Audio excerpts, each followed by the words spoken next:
started. Yeah. Okay, so last week we learned the Mishnah on Nuntes Amud Beis at the bottom, and this Mishnah talks about deceptive practices by people who are in business to sell goods. So we went through, a number of different scenarios about selling grain, new grain, old grain, new wine, old wine, mixing water and wine, the kinds of things that we can sort of understand are business practices that might be normal somewhere, but then, to some people whose expectation is one thing and they get something else. So Just tilt your computer just a little bit towards you so we get your head. There you go. Perfect. perfect. Okay. That's sort of the tenor of the Mishnah as to what is appropriate and what is not appropriate.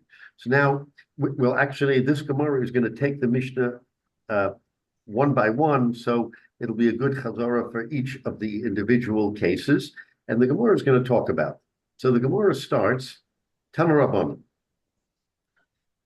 and this is kind of like a kal v'chomer, but the Gemara says, Ein tzarach lomer. We don't have to say, in this particular case, chadoshes me'arba v'yishanos v'shalosh. Okay, so typically, if they sold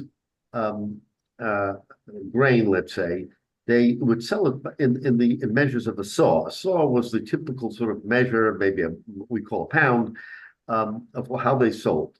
So if chadoshes were ba'arba, meaning that new grain sold for 4 sela, the yishanos mishalosh, and old grain sold for 3. Now, why would that be?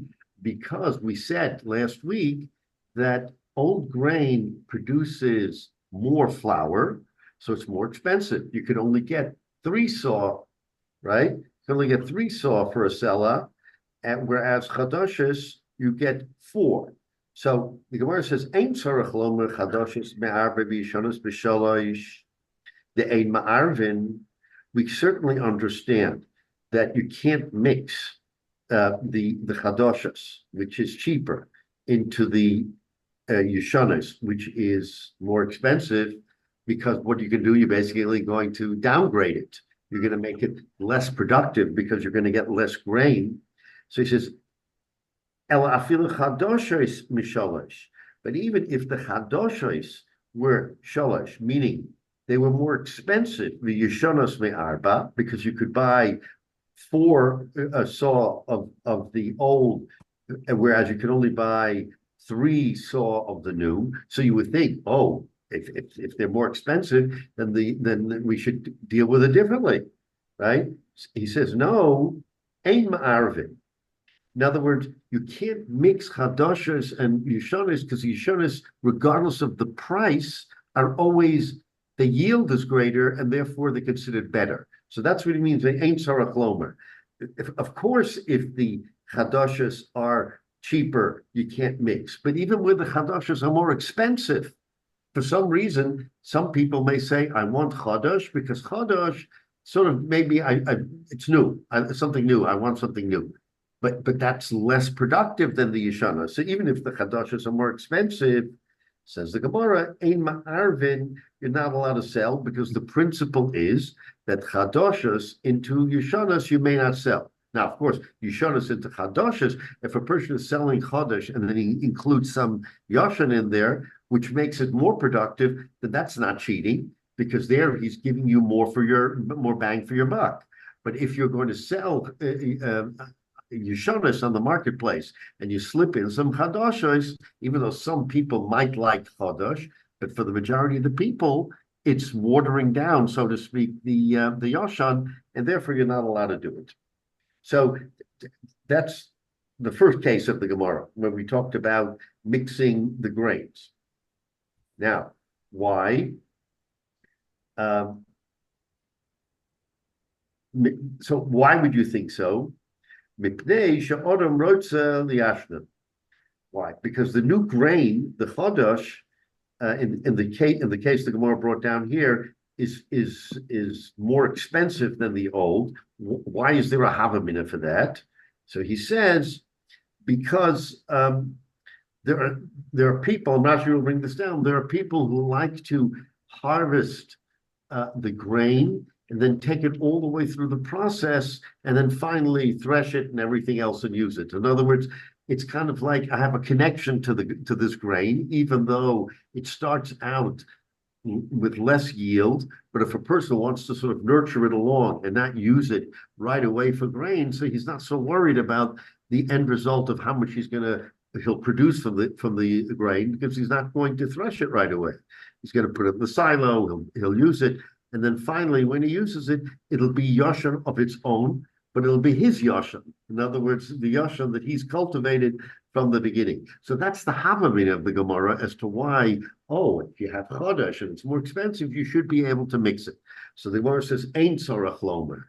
There is no comparison, and we always say that if a person is marketing yashan, he can never introduce chodesh regardless of the price. So that's the first instance of the Gemara, where we're talking about grains. Now, the Gemara goes on, again, referencing the Mishnah, and says the words be'emes omru.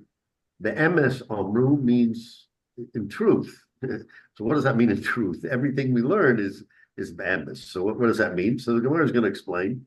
Be'emes omru, b'yayin hatiru, by wine, where you're allowed to la'arif kosha, you're allowed to kasha berech mipnei shehu mashbicha. That by wine it's a little bit different. You're allowed to mix the kasha, the stronger wine, into the barach, into the I guess with wine when you first ferment it and bring it out of the cask. It doesn't have the same strength as older wine. So again, just like with yasha, what's the better product? The better product is yasha, is kasha, is the stronger wine. So in other words, if someone is selling wine in his store, and he markets the rach, meaning, this is brand new wine from the cask and everything else, and someone wants to buy that, and then he, for whatever reason, mixes and puts in the kasha, the stronger wine, that's okay. That's not deceptive. Why? Because you're improving. So what do we see? We see that improving, whether it's grain or wine, takes away the deception. Now, you might argue, well, I came into the store to buy mild wine. I mean, rach. I don't want heavy wine. I don't want strong wine. So to me, mixing the harder wine, the stronger wine with the new that's no finish for me. I'm not into that. So I mean, there is that havam in it, but the Gemara says that that's really not the common thing. So therefore, it's not considered, since it's not the common thing, even though there may be some individuals who will sort of frown, let's say, if they knew they were buying stronger wine than what they were really paying for. But we go with the Rove, and the Rove, we consider that to be a plus. Oh, Rabbi, this scenario is still in the store. It's not like he takes it home and he mixes with stronger wine himself. No. This is all done in the store, and he's buying what the storekeeper has already fermented, what he's already done, back in the back of the store, whatever, or the factory. So he's coming into the store and he says, "Oh, you're selling this wine? Yes, I want to buy a gallon of the wine," or whatever the measure is. And then the storekeeper takes some of the older wine and pours it in and mixes it up, so that again, I'm not sure what the expectation is. If he's selling, I don't know how wine is sold in terms of age, but let's say I'm selling 2-year-old wine, and say, okay, I want the 2-year-old wine, and then he takes a 3-year-old wine and he puts them in to enhance the flavor or to make it a little bit stronger. Again, we're worried about deception. We're worried about whether or not he's over alav because he has deceived the public with what he's selling. That's our focal point. And we say, no, there is no deception there, because when you improve something, again, there could be individuals who want the Chodesh, who want the Rach. That's possible. You can't take the stronger wine. I mean, You can't, right. You get Right. very strong wine. I have a problem with very strong. Yeah, but the important difference is you can dilute the stronger stuff, whether it's the heavy taste or the alcohol. You could dilute the stronger by adding water. We know that to the halacha on Pesach as well. Right. But you can't, if it's already weak, you can't, there's no way to magically make it stronger.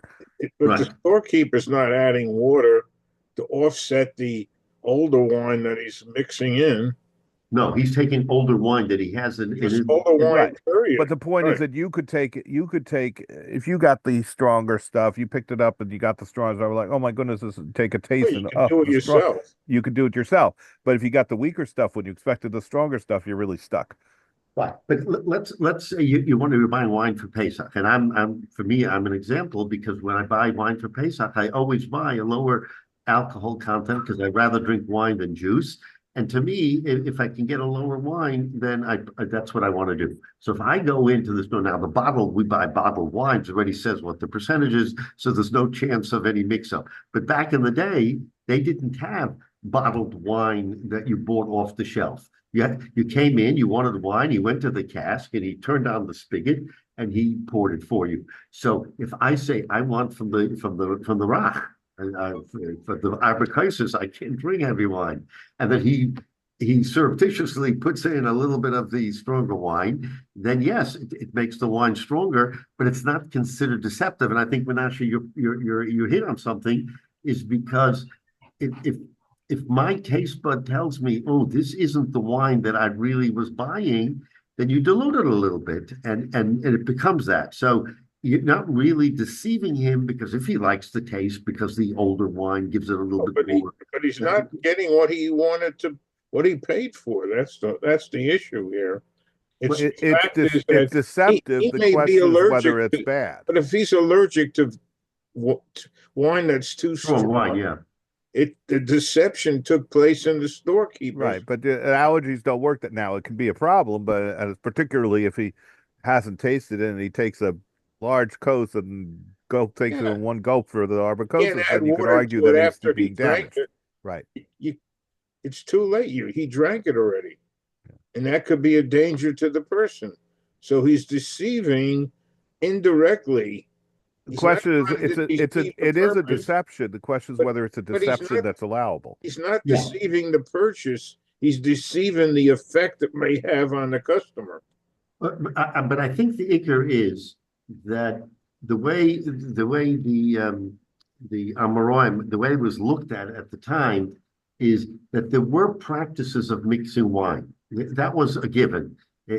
So even if you're a storekeeper and you're in the market and you're saying, I'm selling chadashos, then my understanding is that that's not the normal case. They wouldn't automatically do it. But if they do it, for whatever reason, the storekeeper wants to do it, he had more of the old and he wanted to move it off the shelf, so to speak, then going from the better into the not as good is not deceptive. And again, I think Menashe's Tam is apropos, because if a person says, this doesn't taste like the chadashos I bought a week ago, this tastes a little too strong, let me dilute it a little bit. So it's not as if he can't make it a little bit weaker than what he has. So overall, the Chazal say that's not deceptive. Yes, you're right, Jay. It's not what he bargained for. He came in to buy chadashos. Now he's buying chadashos plus. He's not buying yashan or kosher, but he's buying chadashos plus.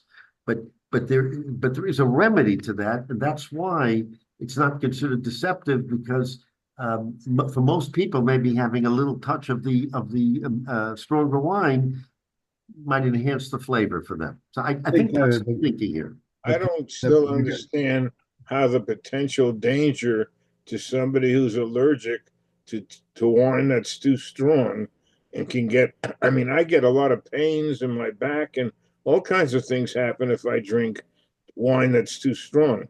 Yeah. So I the deception is not basically he's selling a product that can hurt him because he hasn't explained that I added some stronger wine. That still has to be deception at the store level. yeah, no, I think don't the fact- disagree with you, Jay. I don't disagree with you. And the best thing for him to do is to announce it and say, oh, by the way, I normally sell a new wine of this quality, and I'm adding some in. So If he declares it, if he declares it, right, and there's definitely no deception. right. So But if he doesn't declare it, yeah, so that's that's the really, Gemara is telling us. Yeah, no, you're 100% right. that's But a the Gemara is problem. telling us that if he doesn't declare it and adds a little bit of the old, then that's not considered deception. It may not be the best thing to do, of course, but it's not considered deception because a person has a remedy to the deception. In other words, it's not He going to doesn't hurt know him. this until he drank the first coast. That's the trouble. You can't. There's no remedy for the first coast because he doesn't know. It's blind. It's a blind item to him. He thought he Yeah. had the weaker stuff. No, So I hear you. after the I hear first you. coast, you can dilute it, but not for the first coast. Yeah, no, I hear what you're saying. I hear what you're saying. And there is that little hitch here, which obviously from the standpoint of the Gemara, it must be that rove people would not object. But you're right. There might be individuals for whom this isn't the best thing to do.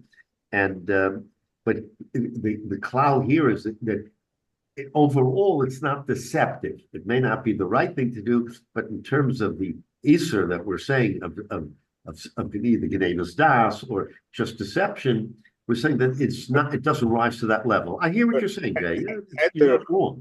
Had the Chachamim say, instead of saying it's not deceptive, had they said it is deceptive, there'd be no questions about it.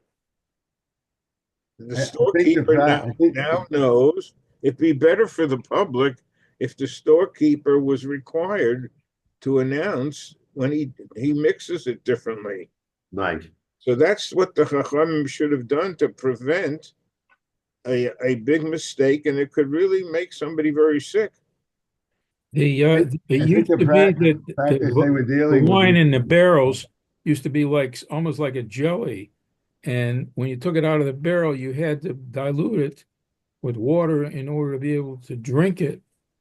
So if the stronger wine, it depends on what the form was. Well, it might be able might be able to look at it and tell it it's. And he walks out of the store thinking that he bought the weaker wine because Jay, we're not necessarily talking about adding the stronger wine, and therefore it changes the context or the content of the wine to make it too strong for the person. I think what they're talking about here when they say improves it, it means better tasting, but not necessarily the amount that he's adding won't affect you if you can't drink heavy wine.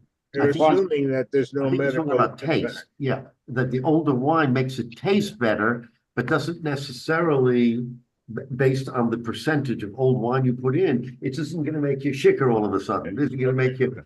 Well, the other standards change over time. I mean, now everything it's required by law, and the signs everywhere and all about peanut allergies, which is for people who have those allergies is extremely serious. But even when I was a kid, you didn't have any of that. You didn't have labels on food. Certainly, if you walked into a bakery, they wouldn't say, "Oh, this stuff might have peanuts" or whatever. It was to a certain extent buyer beware. Now, you could argue maybe they should have all along because there's always been a problem, but it's different types of problems are varied. So presumably, back then, just like now, okay, we don't have a problem about if people are worried about too much alcohol, they know to look for the bottles that are labeled a certain percentage. They know they can have 4 ounces on Pesach and not have a problem. So back then, if you had a real serious concern about that, you would say, I want the stuff that's super low alcohol. I want the stuff that's so brand new that it hasn't fermented at all or whatever. Like water, yeah. And you'll be careful. For everybody else, it'll just be a question of, it's a little bit thicker, it's a little bit stronger, it's a little bit less. Yeah. So it's only advertised now because of lawsuits. It's not because of the welfare of the people. It's because of that's all a question of which came first, but the reality is that it's out there, and so for the people who are super concerned about it for medical reasons or whatever, are able to make that judgment without having to ask a person. Yeah, so the focal point of the Gemara is, Jay, to your point, it's about taste, not about changing sort of the context or the fabric of the actual wine to make it stronger vis-a-vis weak wine. We're talking about here as because it makes the newer, the milder wine, it's much better. It improves it. It means it tastes better. Not all of a sudden it goes from 4 to 6 to 8% to alcohol. That's not the focus, because I think there is a problem. The focus here is that it just tastes better. Maybe the new wine just tastes more like it's a watery consistency, and the old wine makes it a little more, a little thicker, but not detrimental to your health if you can't drink wine. I mean, I think that's the cheshbon, and you're right that. And I'm even thinking that when we were younger, you're right. I think the law allowed you to put things into an ingredient into a food without labeling it if it was a certain percent below a certain percentage. Am I remembering that correctly? That's still the case. The catch is that if it falls into certain, even with but if it falls into certain categories of, peanuts, milk, blah blah blah blah blah, then they have to make sure to put a warning on it. Right, but which wasn't the case 50 years ago. So in other words, if you slip something in there that has such an underwhelming taste in the food, then no one cares. And again, in terms of deception, we're saying that's not deception. That's not a person who is deceptive if he's adding something better. Just like with the grain, I mean, a person buys grain and says, okay, I'm going to get 3 pounds of grain out of this. And all of a sudden he gets 4. How did I get 4? Why? Because the storekeeper gave you yashan, and the yashan produces more grain. So you got 4 pounds instead of 3. Who's going to complain? I mean, and again, we're not talking, quality here. We're talking about quantity. So anyway, these are 2 examples of where a storekeeper may make changes without telling the customer, because he's only improving what the customer is going to get. Okay, so now with those examples, okay, so what do we go weiter? So now the Gemara says, because in the beginning of the Gemara we said be'emes omru, right? This part started with be'emes omru. We question, what does it mean be'emes omru? Rashi says be'emes omru. The Gemara is going to explain to us what is be'emes omru. Rabbi Loza says that Ada Omri says in the name of Ada, called be'emes omru halachahi, that wherever it says be'emes, then that's the law, that's the halacha. We don't find the word be'emes all that frequently, by the way, in the Gemara. So I'm not sure why it says it here to distinguish from other cases. But where there is an uncertainty as what the halacha is, and it says be'emes, then that becomes the halacha. That's the accepted halacha. So he wants to make a point here that when he says be'emes amru, to your point, Jay, there isn't any ambiguity. If you're mixing the stronger into weaker, no problem. There's no issue that you're making something, that you're being deceptive to the public, because you're only making it better. That's how he looks at it. All right. So now let's take a look at Rashi. Rashi says, we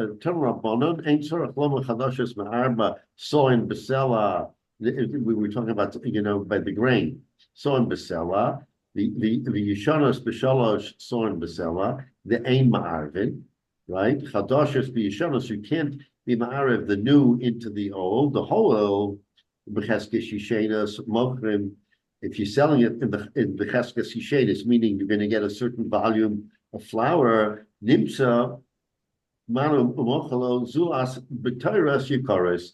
He's selling him less zolos b'toras yikaris, cheaper than more expensive. Because the person is looking at quantity. He wants to get as much grain as he can. And if he's buying Yashan and you're slipping in Chodesh, that you can't do.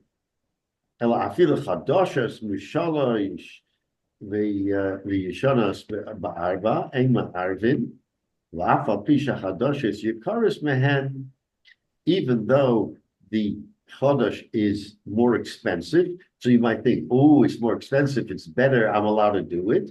We say, mipnei she'odam roitze l'shanam. Person wants the old nay, she'ilu the mayim shel chadashes einam mipnei shehein toivus ki yishanas. The more expensive doesn't mean that it's better than the yashan. For whatever reason, it's more expensive. Elisha Adam Rotza Liashna, person wants the yashan so he can. I mean, you can see sometimes you go to the market and you see that you get two different kinds of fruits, let's say, and one is 3 pounds for $1, and one is 4 pounds for $1. And you ask the storekeeper, why it's the same fruit. Why is 1 3, 1 4? So he explains to you, oh, this was just picked, a couple of days ago and shipped here, and this has been sitting on the shelf maybe for 2 weeks. So we're selling the 2-week-old fruit for a little bit less. Well, wait a minute. The 2-week-old fruit may be more juicy. It may be more, you could use it for different things. Whereas the new, when you buy a new peach, it's hard. Right? It's a hard peach until you let it sit for maybe, I don't know, sometimes a week. And then all of a sudden it becomes much more enjoyable because it's now when it's chadash, right? The teretz is that each food has its own qualitative advantage depending on the makeup of the fruit. In many cases, yashan is better than chadash. So as it is a rule, forgetting about the price, you're not allowed to mix yashin into chodesh. So that's how Rashi explains it. That's what we said. Therefore, you can't mix chodesh even if it's more expensive. Now we're talking about be'emes, ada omar, zoysa meres, kol ada k'moy hada. He's a play on words. Kol ada is like hador. That's the main halacha. The emes halacha, the yoref tam lemilsum, epnei shemashbicho, the ein legamgim bedava v'nakipo, the mesisim the emes shmamina kol hechad the tana be'emes halacha ve'ein lechasem liglam bedava. Okay. Anyway, for some reason, in some places in Shas, it's necessary to say be'emes. And I'll say again that we don't find this too often in Shas, where we use the term be'emes. So my guess is that there was a serious machlokes here as to whether or not we can do this. And maybe, Jay, someone were taking your point and saying that it should be deceptive even if you mix stronger into weaker for the reasons that we talked about. And maybe that was a position that a lot of people took. But nevertheless, the halacha is that you're allowed to mix. And for most people, we're going to say that that's not an Indian. But maybe in some cases, the seller should be very clear and say this wine is totally chodesh or totally rach, and there's no mixing at all. And then if someone says, "Oh, you could mix it a little bit," and he says, "Okay, I'll do that," then he mixes it in. But even if you don't say it, it's not. It doesn't rise to the level of being a harama where you're cheating somebody. Rabbi, to Jay's point, it seems like here there's a because be'emes, which would mean you would. It seems like the verbiage is you would think the other way. Is there a distinction between the quality? So a chadash could be higher in price because the quality of the grapes yielding the wine is better but newer, and so you have an older which ferments more, it's stronger and maybe has mellowed some, um, you can't mix that in because you're combining, in essence, two different products. So um, I I kind of understand. I'm with Jay on this in the sense that, if older is not necessarily always better. I mean, the presumption that it is, you may dealing with a lower quality older versus a higher quality newer, and Right. you would not want to mix the older lower quality into the higher quality Right. because it is not the same construct in terms of how it Right. tastes. So, So yeah. it should be more clear that there's a delineation between what you're doing, and it's as Jay said, it doesn't cost the shopkeeper anything to announce exactly what's going on here, but to say, so there's obviously a back and forth, like you said, and be'emes, to me is like you would think the other way. So in truth, this is really the halacha. I can see where you'd say, well, if you're out of old of anything, it's better, because it's a higher cost, must mean it's a higher quality. So Right. therefore, you're still making it better. I'm not sure that's true because of the difference. In any event, that's uh, So Michael, you're touching on something interesting, and let's look at this next Gemara and then circle back, because what you're touching on is a distinction that the Gemara now wants to make when you mix old and new, that it isn't universal, that it's always better, and maybe there is a deception. So let's take a look. Rav Nachman says, shanu. When do we say that mixing old with new is acceptable? That's during the benagitos, at the time that they're pressing the wine and actually preparing the wine to sell, right? But if it's not during the production season, then you're not allowed to do it. Why? Rav Papa. So now there'll be an explanation on what Rav Nachman just said. Okay. No, but but when the if it's not during the wine production season and the storekeeper, the seller, blends the wine,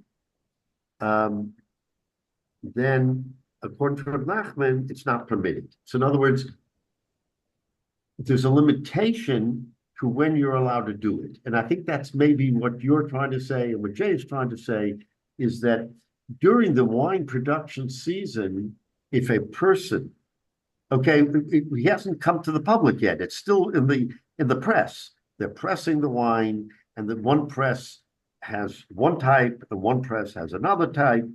And you say, you know what, I'm going to blend these two different types of wines. One, in other words, one press has, again, I don't know the full production, how it works, but maybe when you start the fermenting process and it isn't yet developed where it has a taste, then you can take what we would consider to be a stronger wine and mix it with the weaker wine, and it's acceptable. But if it's already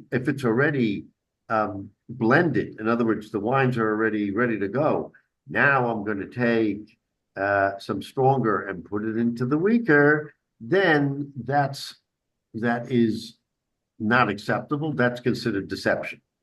Now, why is that? Rav Papa. So it's interesting. Rav Papa, the hadivikomachle. In other words, this must have been the practice that they did. Everybody knew it. So if everybody knows it, no one's objecting. So to your point, Jay, it's not as if someone's coming into the store and saying, I want this particular wine, and he knows that there's a stronger wine or a weaker wine. The process there was that at the fermenting stage, they mixed wines. So you're coming in knowing that you're getting a mixture of what considered to be a weaker wine and a stronger wine, and you're buying it. You're not saying no. If you said no, then maybe he has to go somewhere else to buy his wine. So to one extent, it's fairly obvious that when everybody knows, there's no issue. So I mean, it's kind of like on its face, we're saying that it's valid because everybody knows it. So that's Rav Papa. Rav Papa says that's the reason why. Rav Acha berated Rav Ika Omer. Rav Acha says, Rav Ika, Hi Mani, who is the man de Omar who says you can blend? Rav Acha, it is Rav Acha. What is Rav Acha? The Tanya, we learned in the Brisa, Rav Acha mater bedava handitam. That typically, unlike what you said, Jay, that he's going to come to the Seder table and find out that he's got a different wine that he bargained for. The Dover Hanitam, they would taste it at the winery. In other words, when they're about to buy it, they're going to taste the wine at the very beginning and say, oh, this is the one I want to get. And maybe he says it's 2 weeks, so maybe he'll pour some, not that it would happen, because again, we're talking about wine at the fermenting stage, not at the sort of retail stage when it's later on. But if someone tastes it, if he tastes it and it's too strong or it's too weak, he may say, "Well, how about that other barrel?" That's right. That's right. This can still happen at the retail level. They want to taste it at the store. Right. Right. Therefore, he says there can never be an issue because he's tasting it, and if he's accepting it, he's accepting it. Right. So but it seems to preclude, if you're not tasting it, that and then you get surprised all of a sudden that so it seemed that the common practice, either according to Rav Papa or to Rav Acha, is that it was commonplace that people knew that that's what they did. So that's the exception to the rule, that it's not considered deception is when it's made public, because you taste it or everybody knows you do it. And again, if you're makbid, you say, I don't want to do it, so then you don't buy the wine. Maybe there's a seller who doesn't do it. But the point is that it's not deception. That's what we really want to get to. It's not considered deceiving the public when the public has an opportunity to either taste it or know this is what the wine seller is doing. So that's not deception. That's the point that the Gemara wants to make, is that we're not deceiving anybody if we make it known and make it public. If it was regular practice that everybody had a small taste before they bought wine at the retail level, then there's nothing hidden, because he has a chance to taste, and they compare 2-3 people standing by and they're comparing taste. Okay, so then you can say that there's no deception because the practices of buying wine prevent deception. People don't just simply go in and rush out with, give me a bottle and I'll, Right. They don't look before they buy. I don't think they ever bottled wine, and wine was always sold directly from the cask, and whether it was already mixed, because by the time it was in the retailer's hands, it already had been mixed, so that it was a smooth blend. It wasn't, in other words, we're not talking about a finished wine, and I take a Cabernet and I mix it with a Pinot Noir. What am I getting? I'm getting something that totally doesn't taste like anything that I want. That's already that's deception. That's deception. So look at Rashi. Rashi says, if it's during the pressing, the mashbicho, that you improve it. You mix them v'nasam tam echod. In other words, at the fermenting stage, you're making it a smooth transition into one taste, but after the pressing, called echod recho, that each wine already has its own sort of blend or smell or what do they call it? Bouquet, whatever. Betamo ein mashbiach ela pogmo. Then there's no improving. It's only lessening it. In other words, again, you take two sort of post-fermenting wines and mix them. That you can't do because he says that's a pagam. That's not improving. That's only making it worse. Okay, so again, in the wine business, wine was a very popular drink. They drank wine all the time. So people were more makbid in terms of what they drank. So therefore he says, okay, a person would always taste the wine, a wine tasting, that we have today, the big wine tasting, when you buy wines, is you taste the wine, whether it's something that appeals to you. Anyway, deception, it's not. That's the bottom line. Okay, now, the Mishnah goes on and says that a ma'arvim shomrei yayin b'yayin, you can't mix the sediment, shomrei yayin, the sediment of one wine with another, of a moselo as shamara, but you can give it its own sediment. So, this means, what does this mean? What does this mean? You can't mix the sediments of wine into wine, but he can put the sediment in. So here's the question. Here's the issue. Ba'omra Reisha, the first part of this statement is a ma'arvin klal. You can't mix sediment into wine. That's what the statement is. So if that's the case, then what does it mean that you can mix it? So the chitema, this is how we're trying to understand it. The chitema, if you're going to say that it means my nosanloy shamara,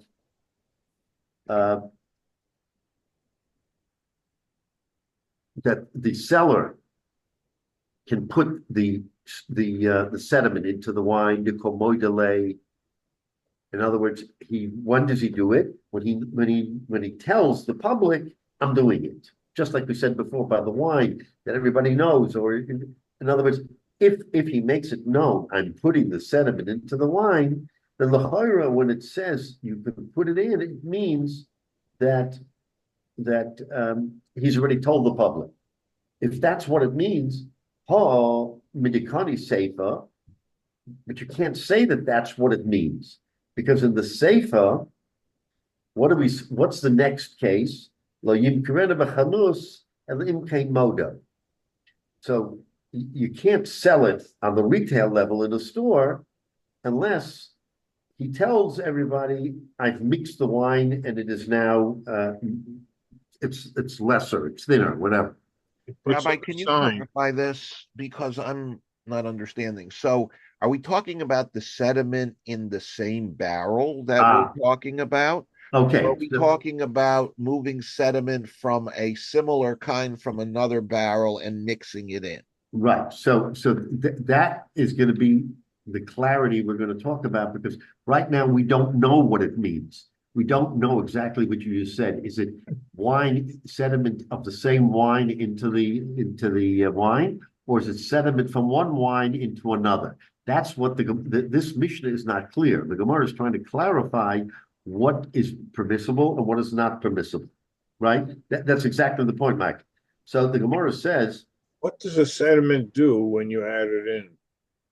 Well, first of all, I think number one, it takes away if he's selling it by let's say by the gallon, and you have sediment, then you're giving him less wine because people don't like to drink sediment. Sediment is what settles to the bottom of the.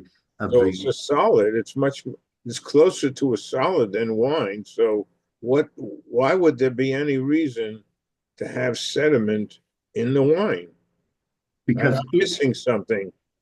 No, because in the cask, apparently, when you ferment the wine, and again, anybody knows can weigh in here. When you ferment the wine, then over a period of time, there is a portion of it that settles to the bottom. I find it even just in a bottle today. Sometimes I'll find it if the bottle's been sitting for quite a while, that as I get to the bottom of the bottle, I'll find the sediment. Rabbi, when they ferment the wine, they soak the grapes inside it, and it decomposes.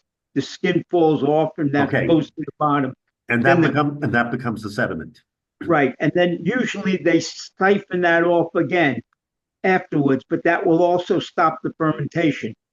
So they'll take that out, and then there's the second barrel that they'll put it into, and then that's where they store it. And then after that, my understanding is years ago they would sell it in bulk to the stores, like, and they would give it into the separate bottles, like. But in the meantime, he would be paying for a whole barrel full, and somebody had to make up that difference of the sediment. And that's where we're in this discussion, because if you have a 50-gallon or a 55-gallon barrel, you're going to have maybe 10% of sediment, which is going to take up the space. And he's saying, well, why am I paying for that extra 10%? I want to get recompensated for it. So they're charging for that. But that's my understanding from my grape class that I took. Okay, so in other words, okay, so that's the point here, is that since the Mishnah is cryptic, because the Mishnah says, Ein ma'arvin shomer yayin b'yayin, and again, to your point, Michael, also, it doesn't say shomer yayin b'yayin what it means, meaning sediment of one wine into itself, or sediment of one wine into a different wine. But then it says aval nosan lo shemarav, but you can mix it with its sediment, right? So the language isn't clear. What it seems like it's a stira. First it says ein ma'arvin, and then it says aval nosan lo shemarav.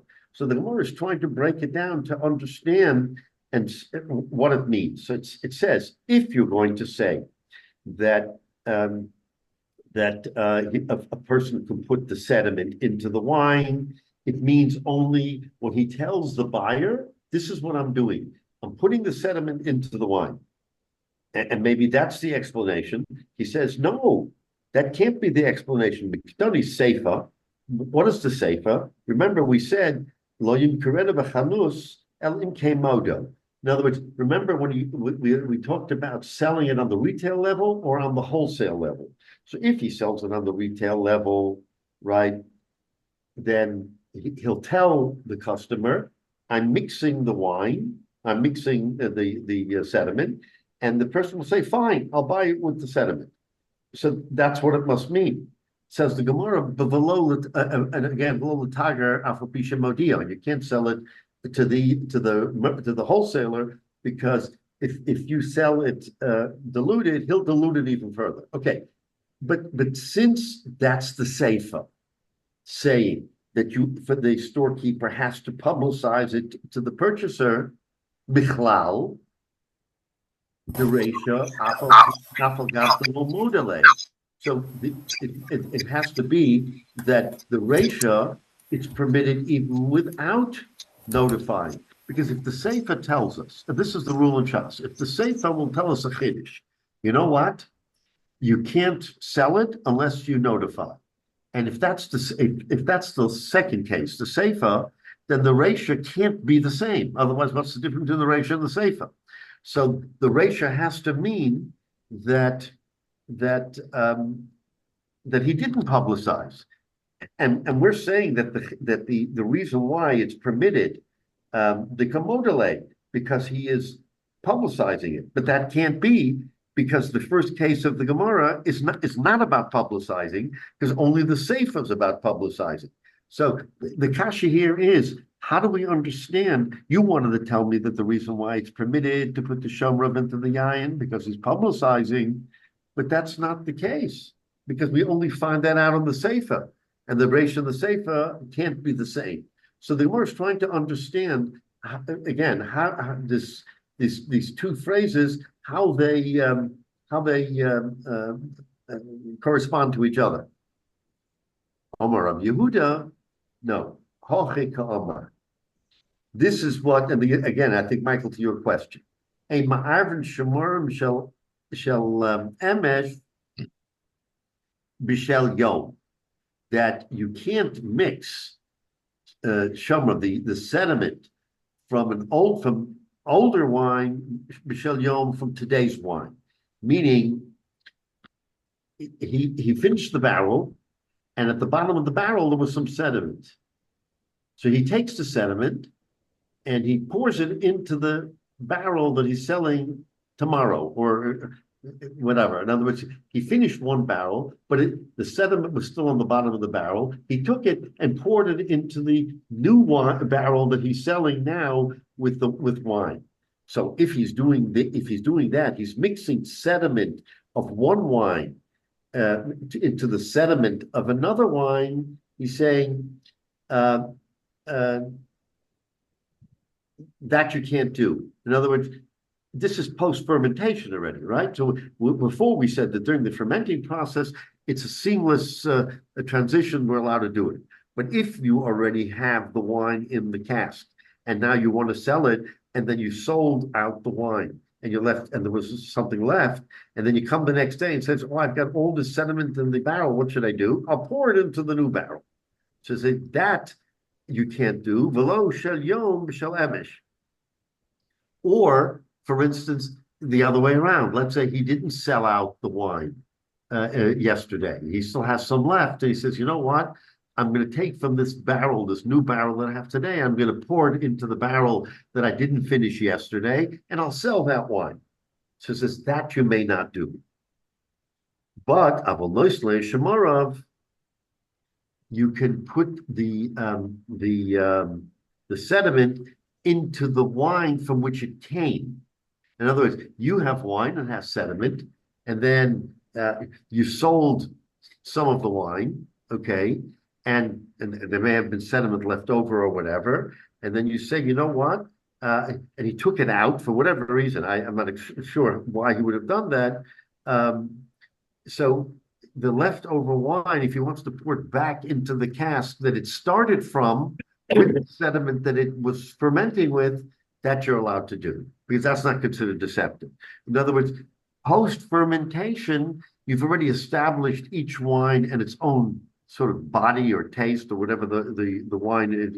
Now, the wine is very sensitive to that, so you're spoiling the taste if you're mixing the sediment of one wine which has a particular taste. Like we said before, you mix a Cabernet with something else, it's not going to taste good because that already has an established taste. That's what the Gemara means. Wouldn't that be obvious that you shouldn't mix sediments? To the untrained, if I didn't know better, I would say, look, here's a wine. I've got extra wine. I don't want to keep a big cask in my store. I'm going to pour it out and into today's barrel. Take the old one out. Now I'm selling the new wine today, even though there's a little bit of sediment and some leftover from yesterday.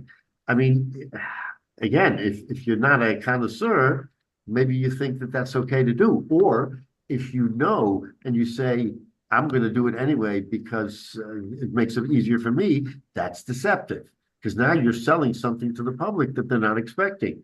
You're mixing one sediment with another sediment or with another wine. So that's, again, it may be too obvious, Jay, to us, but the Gemara, the Mishnah is telling us, the Gemara wants to say that you have to be very, very careful. Wine is not wine, right? Wine is not wine. Each one has a different flavor and a different taste. And if somebody is looking for a certain wine, and that's what he thinks he's getting, and you're mixing something that will change the taste. Now, if you go by what we said before, that if in a place where people taste, you don't have to worry about it because they'll wrinkle up their nose and say, "I'm not buying this wine. It's not what I came to buy for." Go up when they taste it, yeah. Right, but again, in a place where that's not the custom, and people buy the wine, then go home, then you have a real problem. So the storekeeper, again, he knows his customer, he knows whether people are tasting or not tasting, and the achrayus is on him not to deceive the public, and it's not one size fits all. Oh, wine is wine, and I'll sell the old wine, the new wine. You know, if someone may not know better, but apparently that was. It became wine was such an important part of the whole life that you have to be very careful and not do it. To me, it tells a couple things. One is I might have not thought that you could put sediment back into the wine because, as was discussed before, that it was, you didn't want it because it wasn't drinkable because it was mostly hard or um, Right. for lack of a better word, putrefied the actual wine. Right. Because I thought that in in the old days, in those times, they may have taken the sediment and actually mixed it with water to make a juice, which was less expensive, but something they could do. But clearly, also by mixing it with another wine, you're detracting from that wine. So, but to me, it's also a surprise that you can pour the sediment back in, because if I'm buying wine, I want pure wine, and I get some sediment in there, as David said, if there's 10% of the wine is sediment, and it settles to the bottom, and I'm near the bottom of the barrel, I'm going to get a higher concentration. Yeah. So, in other words, if a person, let's say you finished the cask, or you came to the bottom of the cask, you poured it out, and you didn't sell all the wine that day. In other words, you took the cask, you took out the wine, you left the sediment in the barrel, and you're selling it to the public. Now it's late at night, and your last customer left, and I have wine left over that I had taken out of the cask but not sold. Question: can I take the sediment that's in the barrel, which I've already removed, I've taken it out of that barrel, let's say hours before? Am I allowed to take that sediment and pour it back into the wine? That's the question. That's really the question. So the Gemara is saying sediment from one wine to sediment of another wine changes the whole texture of the wine. Without publicizing, of course, without saying, that's considered deceptive. But if I take the sediment of the wine from that barrel, from the same barrel, and I had leftover wine, now I want to sort of pour it back, either the sediment into the wine or vice versa, however they do it, that's permitted. That's not considered deceptive because the taste hasn't changed. Okay, so Michael, in other words, maybe they used it for other purposes, but let's say that they still want, for some reason, maybe the wine was better overnight if it was sitting in its own sediment. I don't know that. But for some reason they did that. So by doing it, is that deceptive? Because no one wants the sediment. No one really wants to buy the sediment. But by pouring the wine back into its own barrel with that sediment, am I doing something improper? Gemara says no, because as long as it's kind of min bemino, it's in its own sort of environment, min bemino, that you're allowed to do. That's the public has come to accept that that's okay. So from a deception standpoint, as long as you, again, post fermentation, during the fermenting process, all of this is okay. You're allowed to mix during the actual pressing and the original ferment, when you're putting it together. It's when you're letting it sit and it's fermenting, then it acquires a taste that is its own. And therefore, even if it's the same grape and everything the same, one can obviously maybe taste a little bit different than the other. Again, those who are expert in wine will understand better the process, how you change let's say from one vineyard, you all the grapes are alike, and you put them into casks and you let them ferment, and you wind up with maybe 2 or 3 different types of wines. How do you do that? I don't know the answer, but clearly the fermenting, maybe it's the amount of sugar or other things. I don't know. Whatever you're adding to the wine. It sounds to me like nobody wants to drink sediment. It's not smooth. I mean, it's particles. Correct. This is not desirable as the sediment. Correct. So how can they in the store? No. But everybody knows they're buying wine with the sediment, but they want to make sure it's the sediment of that wine, not of a different wine. Well, but there's a way to handle this. I don't know that they did it in those times, but that is to strain the wine. Yeah. And then collect the sediment, and then apportion it back in as you're selling the wine. But it's still particles. You don't want But you put it can't back in. escape that.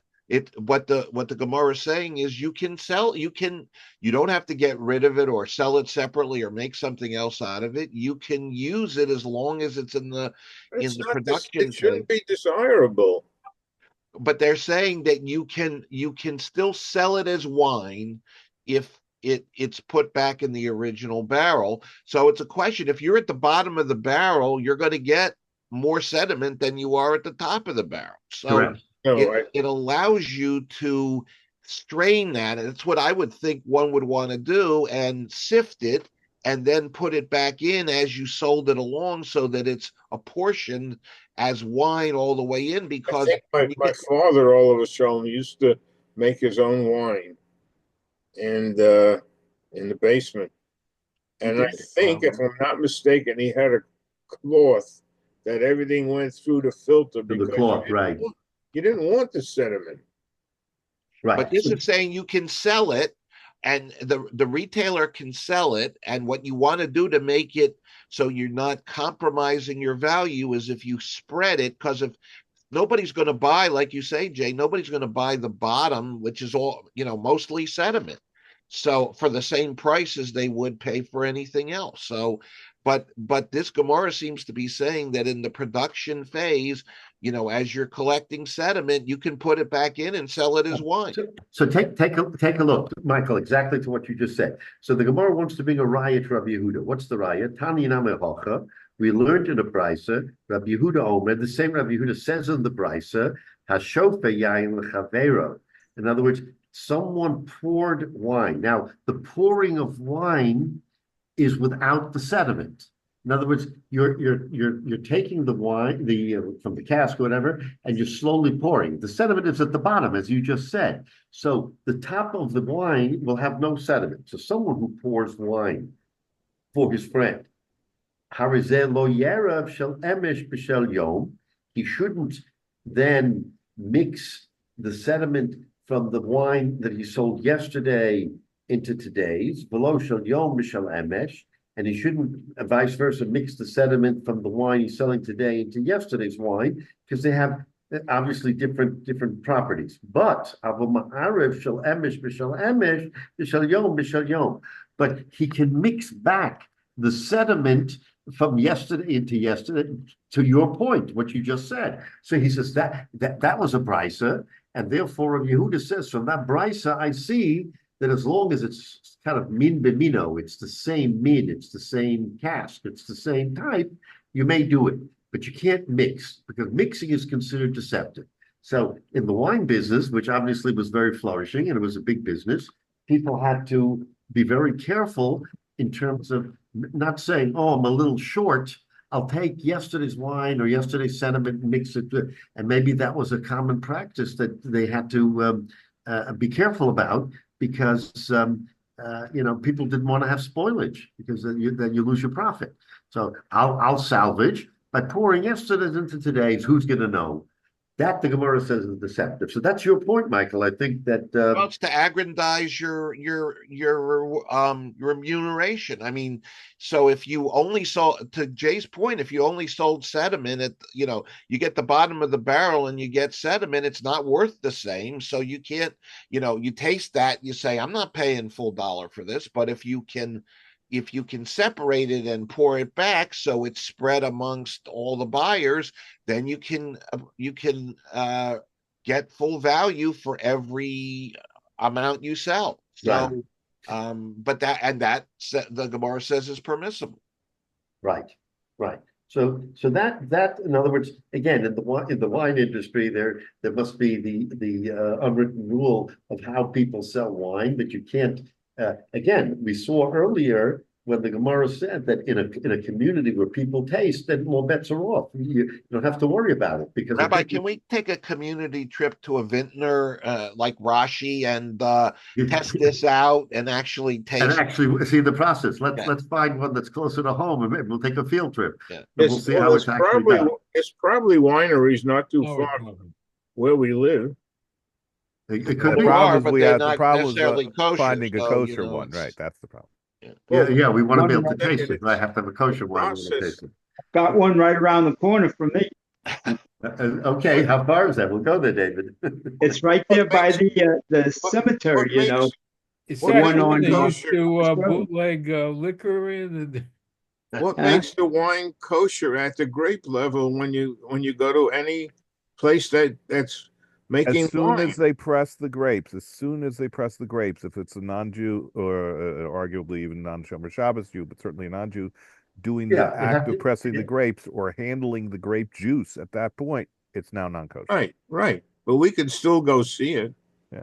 So Menashe, what again? I'm just curious. What would be the issue about yayin? So yayin nesach with grape juice. Well, I understand. well, first of all, it's as probably most of you know, it's I've heard it numerous times. It's really stam yainam rather than yain nesach, but from a practical purpose, we treat it the same. So as soon as it's pressed, it's halachically wine. That's why we can have grape juice for the arbacosos if we need to.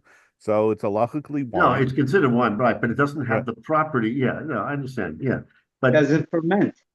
Well, it It hasn't doesn't fermented It's yet. It wine. takes time, but it's halachically it's wine at that it point. has look. It has the same properties of how you. Yeah, exactly. Yeah. So halakha is halakha. Okay, so that's all right. Very good. Now let's go a little bit further. The next thing we said is that you can't sell it.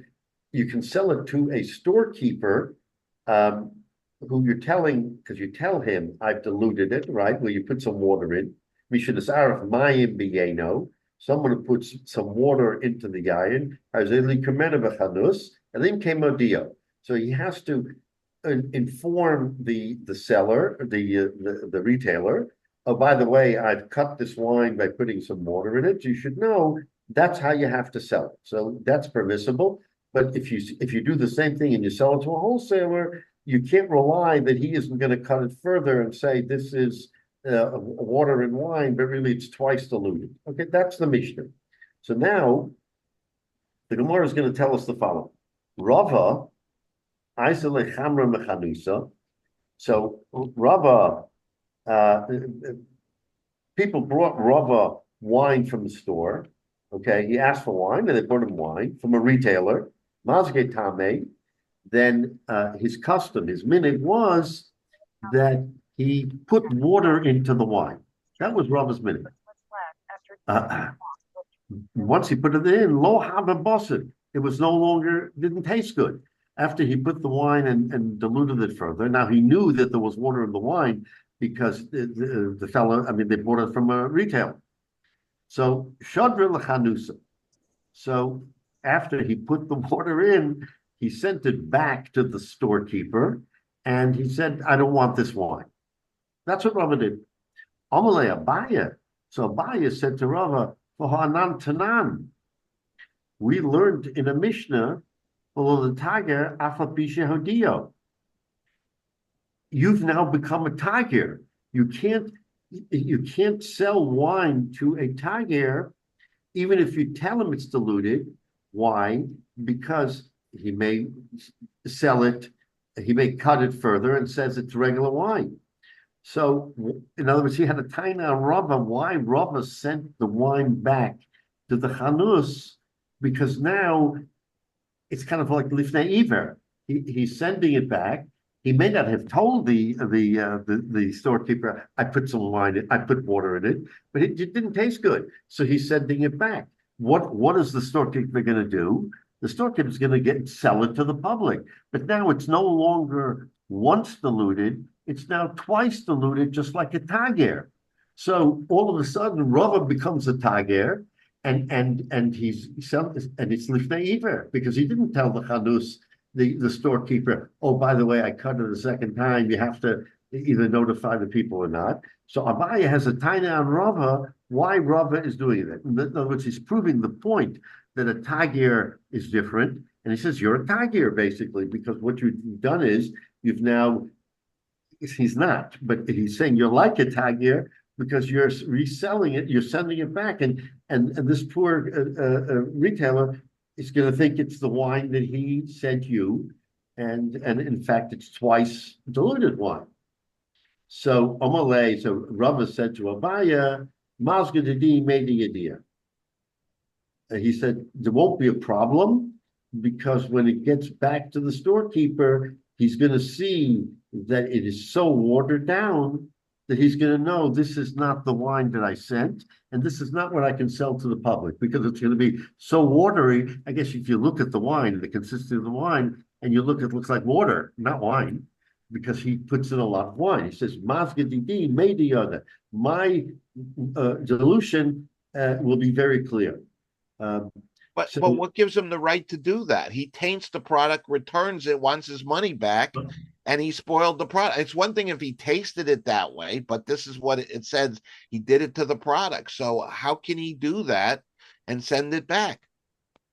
That's a very good question, Michael. Why did Rabbi do it that way? Let's see. All right, so Rashi only says media she'ein nosim b'mayim she'ani nosim b'mayim harbe. It doesn't answer your question. It just says that everybody knew that Rabba's wine that is so. So the question is why can he do that? Because maybe he didn't ask for his money back.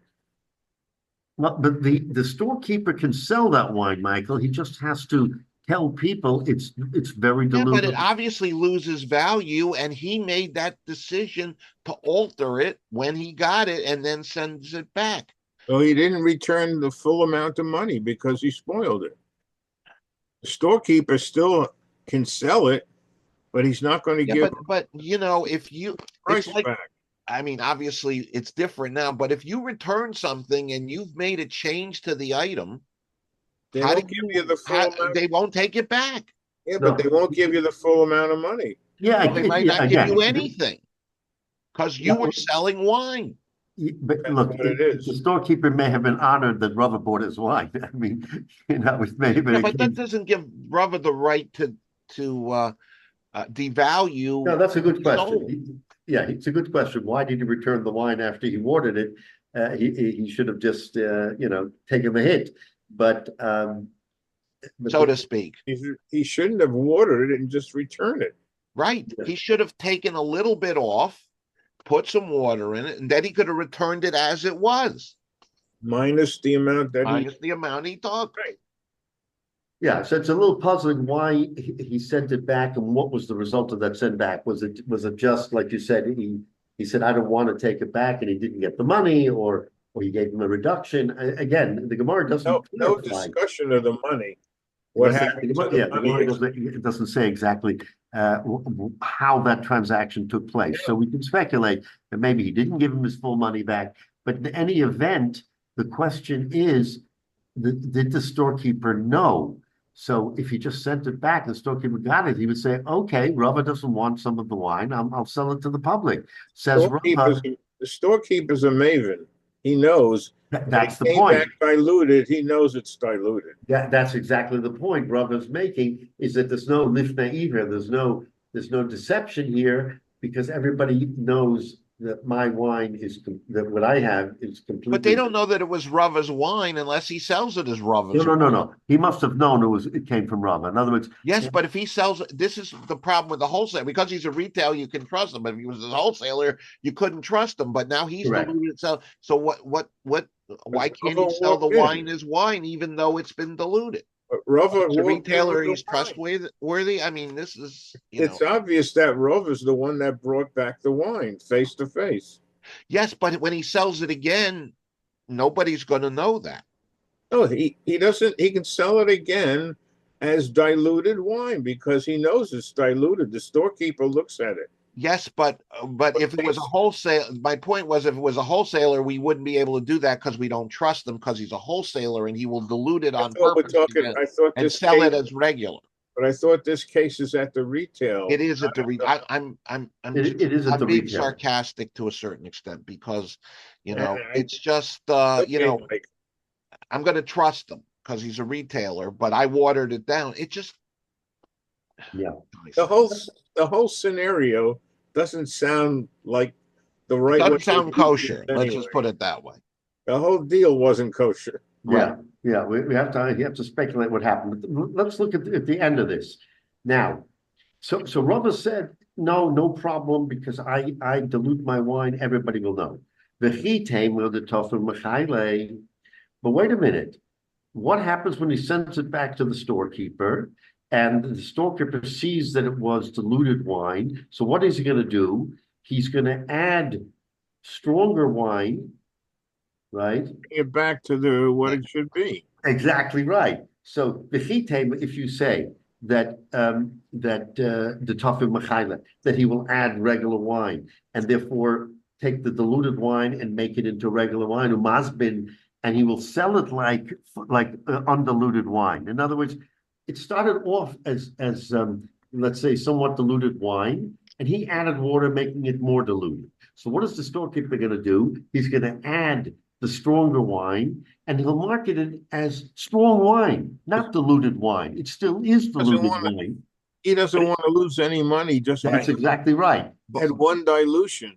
But Rabbi, he can't do that unless it's from the same barrel that he adds the wine, right? So let's say he had it from the barrel and he had extra wine. So he poured that wine into the wine that Rava sent him back. And now he's going to market it as regularly strong wine. But he's a retailer. He's not supposed to do that because it's still, even that it had right. some Instead water of being in it, 20% diluted, it'll be diluted. 10% diluted, but it'll still be diluted. So then says the Gemara exactly what you just said. In Cain ein l'davar sof. If that's the case, that we have to worry that he's going to do that, then you'll never reach a proper end because it'll always be the chashash that maybe it was cut further and further. So the Gemara says ein l'davar sof, and therefore we can't take that into consideration that that's what's going to happen because that can always happen in any instance. Oh, that's bull. Yeah. So what we get from this is that again, if it became totally clear, we don't understand the circumstance of why Rava did this. So I think we have to, we're not going to get the answer to that. But the benefit of the doubt. Yeah, right. Clearly, Rava was an Er L'Chayid. He didn't. Yeah, he was, but you're entrusting somebody else who may not have that. Right. Well, but more than that, you've got another problem here. I'm surprised it's not brought up. This wine that they were selling was not mavushal. And that we know. The idea of just, blanket mavushal most of your wine for the retail level is something very new. Yeah. So, which means that when you sell it retail, the whole chain of the wholesalers and all that's, their seals and everything else, and we have to have trust in that, just like we do now. So, but once it's sold by the retailer to somebody, to an individual, why are we not worried here, just like we have with other things about what's the True and Meiser taken and all these other kinds of things, and yet here now we're saying we sell to somebody and they could bring it back. It's because everyone was maybe only from Rava, Menashe, only from Rava he was willing to take it back, not from everybody else. Right, obviously from Rava we'd be okay, but it's a. I wouldn't be surprised if it shows up in some other Gemara. He would not suspect for a minute that Rava was trying to cheat him. In other words, that wasn't even in his mind. Yeah. But he saw that the wine was diluted, so he added wine and say, "Oh, by adding the wine, then I'm selling it as regular wine, and that would be deceptive." Says the Gemara. Rava probably diluted because it was too strong for his own use. Right. Right. He was diluting for a legitimate reason. We're not worried about that, but the question is whether you can undo it. Right. Well, the retailer can undo it. He can mix stronger wine back. That's the point. That's from exactly the same vat. Right. That's what we're saying. Anyway, still, as the Gemara says, you still have a layer of dilution that you're not going to, if you're using the same, it's diluted to a certain degree than it was before. Right. So the Gemara's answer is we can't always worry about that because then there will be no end to the cycle of cutting it and cutting it and cutting it. So there has to be a certain nemanis that he's not, that when he sells it, he'll sell it as diluted wine, maybe not double diluted wine because Rava added water, but he'll say, I'm selling this as diluted wine, not as full strength wine like I would if it had no water in it at all. I mean, he lost some money on this deal.